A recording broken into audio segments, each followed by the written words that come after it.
Hello అండి.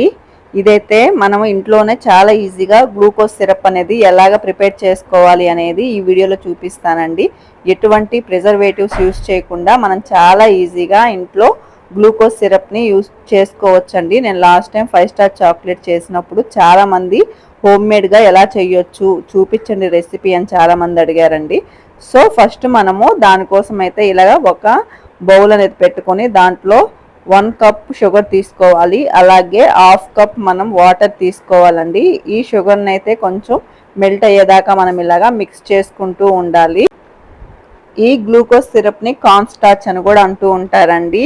మనకి బయట దొరికేదానికి అలాగే మనం ఇంట్లో ప్రిపేర్ చేసుకునేదానికి డిఫరెన్స్ ఏంటి అంటే బయట దొరికేవన్నిటిలో మనకి చాలా ప్రిజర్వేటివ్స్తో కలిసి ఉంటుంది కాబట్టి సో మనం ఇంట్లో చేసుకోవడం చాలా హెల్దీ అండి. జస్ట్ ఒక 2-3 ఇంగ్రీడియంట్స్తో మనం చాలా ఈజీగా ప్రిపేర్ చేసుకోవచ్చు. ఈ షుగర్ గ్లూకోజ్ అనేది ఏం లేదండి, నార్మల్గా షుగర్తోనే మనం పాకం పడతాం కదా, సేమ్ అదే అనమాట. నెక్స్ట్ దీంట్లో అయితే హాఫ్ టీ స్పూన్ నేను లెమన్ జ్యూస్ వేస్తున్నానండి. లెమన్ జ్యూస్ లేకపోతే వెనిగర్ ఉన్నా కానీ వేసుకోవచ్చండి. ఈ షుగర్ అనేది క్రిస్టల్గా మనకి షుగర్గా కట్టకుండా గడ్డలాగా వీటినైతే లెమన్ అయితే మనం యూస్ చేయాలి ఖచ్చితంగా. నెక్స్ట్ కొంచెం ఒక 2 పించెస్ సాల్ట్ కూడా వేసుకోవాలండి.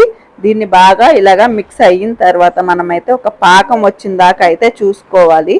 చూస్తున్నారు కదా, ఇలాగైతే మనకి ఒక తీగలాగా అనేది చెయ్యి పెట్టి ఇట్లా అన్నప్పుడు ఒక తీగలాగా తిక్కుగా రావాలన్నమాట.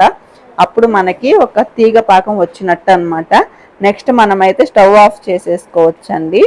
ఎక్కువసేపు ఉంచినా కానీ మనకి గడ్డలాగా అయిపోతుందండి ఈ సిరప్ అనేది. సో మనకైతే కరెక్ట్గా రాదు. కరెక్ట్ థిక్నెస్ ఉంటేనే మనకి ఇది కరెక్ట్గా ఉంటుందండి.